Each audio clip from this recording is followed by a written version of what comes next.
வணக்கங்க. ஸ்ரீ கிருஷ்ணா ஜோதி நிலையத்திலிருந்து ஈரோடு ஜோதிடர் முனியாண்டி. நம்ம தினம் ஒரு ஜாதகம் அப்படிங்கிற ஜோதிட விளக்கங்கள பார்த்துட்டு இருக்கோம். பிறக்க போற குழந்தைகளுக்கு. இப்போதைக்கு நம்ம பார்க்கக்கூடியது 7/1/2026 பிறக்கக்கூடிய குழந்தையின் ஜாதக பலன்கள பார்க்கலாம். குழந்தை பிறக்கிறது புதன்கிழமைங்க. அன்னைக்கு சிம்ம ராசியில மக நட்சத்திரத்தில ஓடிட்டு இருக்குதுங்க. இது வந்து பார்த்தீங்கன்னா, மக நட்சத்திரம் மதியம் 12 மணி வரைக்கும். அதுக்கப்புறம் பார்த்தீங்கன்னா, பூர நட்சத்திரத்துக்கு மாறக்கூடிய அமைப்பு. சந்திராஷ்டமமா அமையக்கூடியது சிம்ம ராசிக்கு மீன ராசி சந்திராஷ்டமமா அமையும். நட்சத்திர நாம எழுத்துக்கள் என்ன அப்படின்னு கேட்டிங்கன்னா, மக நட்சத்திரத்துக்கு மா, மீ, மூ, மே. பூர நட்சத்திரத்துக்கு பார்த்தீங்கன்னா, மோ, டா, டி, டு இந்த பெயர் நாமம்லாம் தாராளமா வைக்கலாங்க குழந்தைகளுக்கு.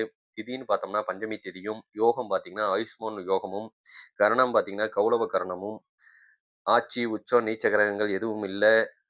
பரிவர்த்தனைன்னு பார்த்தோம்னா குருவும் புதனும் பரிவர்த்தனை ஆகுறாங்க. பஞ்சபட்சின்னு எடுக்கும்போது ஆந்தை தான் பஞ்சபட்சியா வரக்கூடிய அமைப்பு. குபேர புள்ளி நம்ம எடுத்துக்கிட்டோம்னா அனுச நட்சத்திரம் 4ஆம் பாதம் விருச்சிக ராசியிலையும், அதிர்ஷ்ட புள்ளி திருவோண நட்சத்திரம் மகர ராசியிலையும், துரதிர்ஷ்ட புள்ளி உத்திர நட்சத்திரம் கன்னி ராசியிலையும் அமையக்கூடிய அமைப்பு நல்லா இருக்குங்க. சரிங்களா?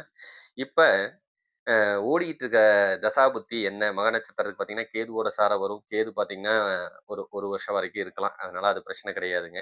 அதுக்கப்புறம் பார்த்தீங்கன்னா, பூர நட்சத்திரம் ஆரம்பிக்குது. பூர நட்சத்திரத்துக்கு நம்ம கணக்குல எடுத்துக்கிட்டோம்னா, யோகமா இருக்கக்கூடிய அமைப்பு அந்த நட்சத்திரம். மதியம் ஒரு 12 மணிக்கு மேல. காரணம் என்ன அப்படின்னு கேட்டீங்கன்னா, அடுத்தடுத்து வரக்கூடிய புத்திகள் எல்லாமே நமக்கு அந்த பூர நட்சத்திர சாரத்திலேயே உட்கார்ந்துருக்காங்க.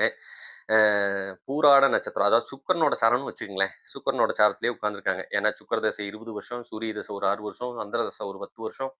அடுத்தது செவ்வாய் தசை வருது. அதுவும் பூராட நட்சத்திரத்தில உட்கார்ந்துருக்கு. அப்பன்னா இந்த நட்சத்திரங்கள் அருமையா அமைஞ்சிருக்கிறதுனால, புஷ்கர மாசத்துலயும் எல்லாமே அமைஞ்சிருக்கிறதுனால, தாய்க்கும், தந்தைக்கும் நல்ல யோகத்த குடுக்கக்கூடிய குழந்தைகளா பிறப்பாங்க.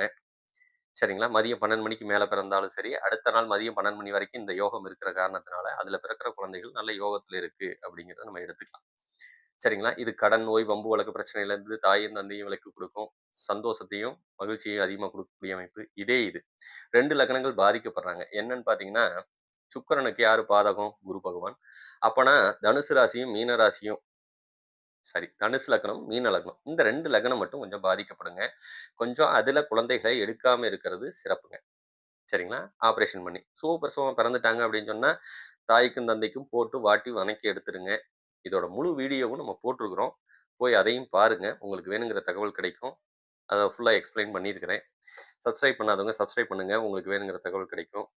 நன்றி, வணக்கங்க.